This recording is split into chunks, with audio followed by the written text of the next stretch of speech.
The sun was barely a smudge on the horizon, painting the Wyoming sky in bruises of orange and pink, when I heard the crunch of tires on my gravel drive. My boots sank into the damp earth as I stepped out of the barn, the scent of hay and motor oil clinging to my flannel. I squinted toward the gate. A gleaming white SUV, polished to a showroom shine, was idling where it didn't belong. My land. My ranch. No call, no text, no nothing. My gut twisted. Trespassers. Again. I'm Jake Callahan, third-generation rancher, and this 200-acre spread is my blood and bone. The homeowners association down the road, those cookie-cutter McMansions with their manicured lawns, had been a thorn in my side since they built their gated paradise 5 years ago. Leading the charge was Karen Whitaker, the homeowners association president, with her clipboard and her sneer, always preaching about community standards, while eyeing my weathered fences like they offended her personally. She'd sent me letters about my unkempt property, demanded I trim my wildflower fields because they lowered property values. Lady, this ain't your suburb. This is my home. I strode toward the SUV, my breath fogging in the chilly dawn air. Karen stepped out, her blonde bob helmet perfect, her yoga pants screaming money. Behind her, 2 more cars pulled up, minivans stuffed with camping gear, coolers, and kids in designer puffer jackets. A dozen people spilled out, laughing, unloading tents like they owned the place. My place. "Morning, Jake," Karen called, her voice syrupy but sharp, like a knife dipped in honey. "We're just borrowing your field for the homeowners association family campout. No need to fuss." Borrowing? My jaw clenched so hard my teeth ached. "You didn't ask," I said, low and steady, the kind of calm that makes coyotes scatter. "This is private property." She waved a manicured hand, dismissing me like I was a hired hand. "Oh, come on, it's just one weekend. The kids need fresh air, and your land's just sitting here." Think of it as community spirit. The air smelled of pine and her overpowering lavender perfume. I heard the clink of tent poles, the giggles of kids running through my grass, trampling the wildflowers my mom planted before cancer took her. My chest tightened. This wasn't just land. It was memory, legacy, the only thing tethering me to her. And Karen was treating it like a public park. I crossed my arms, boots planted. "Get off my land, Karen. Now." Her smile faltered, but she doubled down, stepping closer, her voice dropping to a hiss. "Don't make this ugly, Jake. You're outnumbered. We're staying." She gestured to the group. Moms unpacking snacks, dads hammering steaks, kids chasing each other with glow sticks as the light faded. They didn't even glance my way, like I was invisible on my own damn ranch. I could have called the sheriff. Should have. But the nearest deputy was an hour out, and Karen knew it. My fingers twitched toward my phone, but then I saw him. A lanky kid, maybe 16, standing apart from the group, kicking dirt near the fence.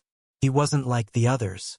No fancy jacket, just a faded hoodie, his shoulders hunched like he was carrying something heavy. He caught my eye, then looked away, guilty. Something about him snagged my attention, but I pushed it aside. Karen was the problem. "Last chance," I said, loud enough for the group to hear. A few heads turned, but Karen just laughed, shrill and forced, like a sitcom villain. "Relax, Jake. We're not hurting anything." I turned on my heel, my boots kicking up dust. Fine. If they wanted to play dirty, I'd play dirtier. Back in the barn, I sank onto a hay bale, the familiar creak of wood grounding me. My dog, Rusty, nudged my hand, his wet nose cold against my knuckles. The air was thick with the musky scent of leather and old motor oil, the hum of crickets outside cutting through the silence. I sighed, long and heavy, my anger simmering into something sharper. Resolve. Karen thought she could steamroll me because her homeowners association ruled the cul-de-sacs. She didn't know the land like I did. She didn't know about the irrigation system. My dad installed those sprinklers decades ago, a network of pipes crisscrossing the fields to keep the pastures green. They were old, finicky, but powerful, designed to drench every inch of the south field. Exactly where Karen's crew was setting up their little suburban festival. I hadn't run them in months, but the control box was still in the shed, rusted but functional. Plans sparked, dark and satisfying. I waited until midnight. The moon hung low, casting silver over the tents glowing faintly with lantern light. Laughter had faded, replaced by the soft snores of sleeping campers. I slipped out, Rusty padding silently beside me, his ears pricked. The night air was crisp, smelling of damp grass and distant wood smoke. My boots crunched softly as I reached the shed, my pulse steady but loud in my ears. The control box whined as I flipped the switch, the old pipes groaning to life beneath the earth. Started slow, a faint hiss, then a gurgle, then chaos. Sprinklers erupted across the field, jets of icy water blasting skyward, drenching tents, sleeping bags, and coolers. Shrieks pierced the night, high and panicked, as flashlights bobbed and voices cursed. I leaned against the shed, arms crossed, watching the silhouettes scramble.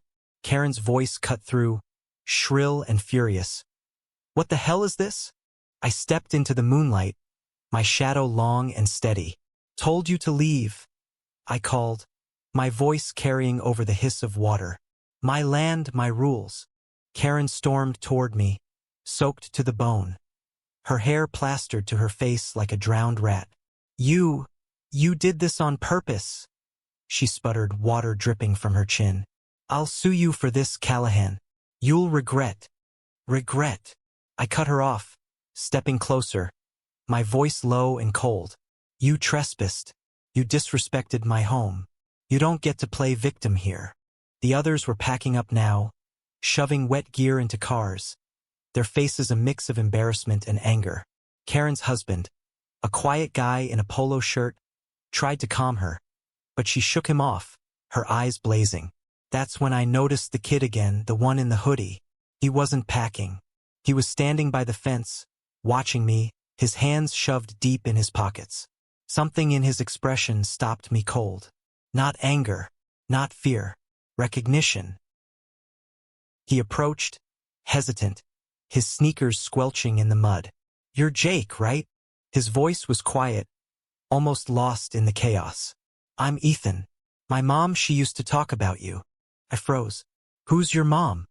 "Sarah Whitaker," he said, his voice cracking. "She passed last year."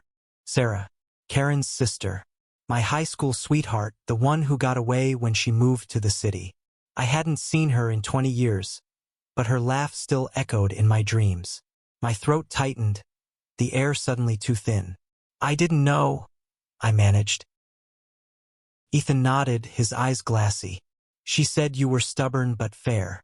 Said this ranch was your heart." He glanced at the soggy mess behind us, a faint smile tugging at his lips. Guess she was right. Karen's voice cut through again, barking orders at her husband, but it sounded distant now, like static. Ethan's words hit harder than any of her threats. This wasn't just about me anymore. It was about Sarah, about the kid she left behind, about the land she loved too. I looked at Ethan, his thin frame shivering in the cold.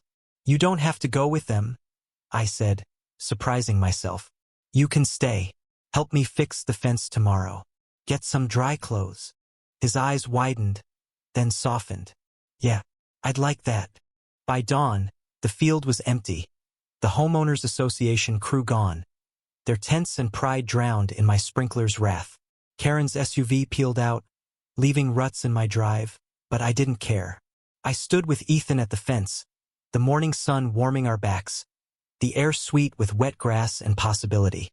Rusty nosed at Ethan's hand, and the kid laughed. A small, real sound that felt like a victory.